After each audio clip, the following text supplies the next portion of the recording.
नमस्कार दोस्तों, मैं सुभाष शर्मा चंडीगढ़ से लाल किताब के ज्ञान में आपका स्वागत करता हूं। दोस्तों, आज हम बात करेंगे हमारे घर की जो सीढ़ियां होती हैं उनकी देख रेख करना, साफ़ सफाई करना या उनकी मरम्मत करवाते रहना क्यों ज़रूरी होता है।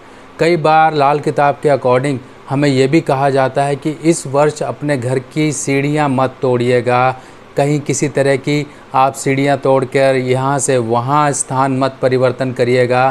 सीढ़ियों से आखिर हमारे जीवन पर क्या असर पड़ता है ये हम समझते हैं। देखिए दोस्तों, कुंडली में अगर बुध कहीं पर भी नेगेटिव हो रहा हो तब इस केस में हमें ये कहा जाता है कि अपनी सीढ़ियों की मरम्मत करवाते रहें। कहीं से टूटती हैं तो उनकी डेंटिंग पेंटिंग जो भी होती है, प्लस्तर या फिर कहीं से टाइल टूट रही है, कहीं पर कुछ हो रहा है या फिर उन पर गंदगी जमा हो रही है तो वो सही रखें, यानी कि सीढ़ियाँ साफ़ रखें, सीढ़ियों को अच्छा रखें। क्यों? क्योंकि अगर आपकी कुंडली में बुध मंदा है, जैसे कि खाना नंबर 3 में हो, 8 में हो या 9 में हो या 12 में है, या बुध और राहु का कहीं से कनेक्शन हो रहा हो, मंगल या बुध का कहीं से कनेक्शन हो रहा हो, तब इस केस में हमें अपने घर की सीढ़ियों को साफ़ रखना चाहिए। उन पर गंदगी, मिट्टी, डस्ट, धूल ये जमा नहीं होने देनी है। अगर आपने ये जमा होने दी तब यहाँ पर आपको बुध संबंधी नेगेटिव इफ़ेक्ट मिलेंगे, जो कि आपकी हेल्थ को लेके, फाइनेंस को लेके, आपकी कम्युनिकेशन को लेके, आपकी ओवरऑल दिमागी स्थितियों को यहाँ डिस्टर्ब करता रहेगा। अब दिमागी स्थिति ये आपकी तो डिस्टर्ब करेगा ही, आपको भी लड़ाकू या झगड़ियाल बनाएगा। घर में आपकी जो एक शांति होती है वो आपके विचारों के थ्रू, आपकी बोलचाल के थ्रू डिस्टर्ब रहेगी। घर में पैसों की बरकत नहीं हो पाएगी, शारीरिक दिक्कतें रहेंगी, घर में किसी को दिमागी परेशानियाँ रह सकती हैं। अब बुध आपका नेगेटिव है। अब कई बार ऐसा भी होता है कि घर में 3-4 फैमिलीज़ रह रही होती हैं, या फिर आप ऐसी फ्लोर पे हैं जहाँ पर आप एक फ्लैट सिस्टम में है या डुप्लेक्स सिस्टम में है जहाँ पर 3 फ्लोर हैं या 2 फ्लोर हैं, तो पौड़ियों की यानी कि सीढ़ियों की जिम्मेवारी किस पर आए। तब यहाँ पर एक सवाल उठ जाता है, क्योंकि वो सीढ़ियाँ आप भी इस्तेमाल कर रहे हैं, वो सीढ़ियाँ कोई और भी इस्तेमाल कर रहा है। तो आपकी अगर कुंडली में बुध मंदा है तो आप ये मत देखिए कि ये सीढ़ियों को कोई और साफ़ करेगा। आप खुद से लेके झाड़ू लेके उसको साफ़ करते रहें, या साफ़ करने वाले को किसी को रख लें कि वो साफ़ करता रहे, सीढ़ियों को सही रखे।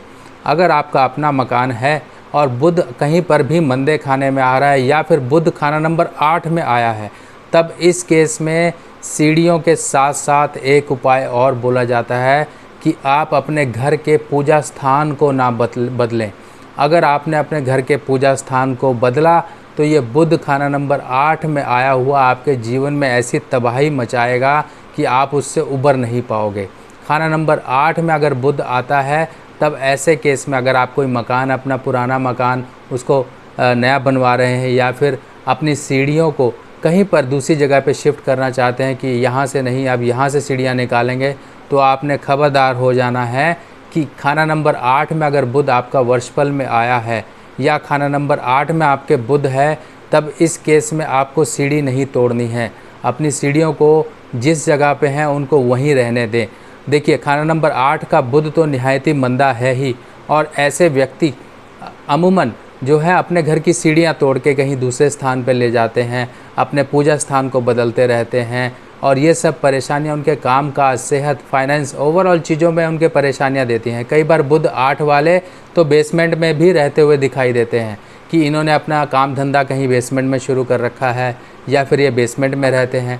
तो ऐसे केस में बुध तो आपको नेगेटिव रिज़ल्ट देगा ही, क्योंकि आप बुध के विपरीत जाके काम कर रहे हैं।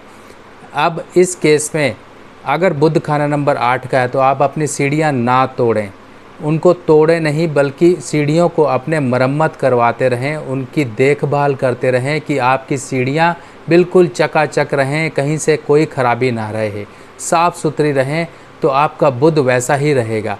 अगर बुध को सही करना है तो सीढ़ियों को सही करना शुरू कर दीजिए, उनकी पूरी मरम्मत करना शुरू कर दीजिए। अब दोस्तों, बुध जब है कुंडली में गलत भाव में आता है, गलत तरीके से कहीं पर युति बना लेता है, नेगेटिव हो जाता है, तो वो हमारे जीवन में अनचाही परेशानियां पैदा करना शुरू कर देता है।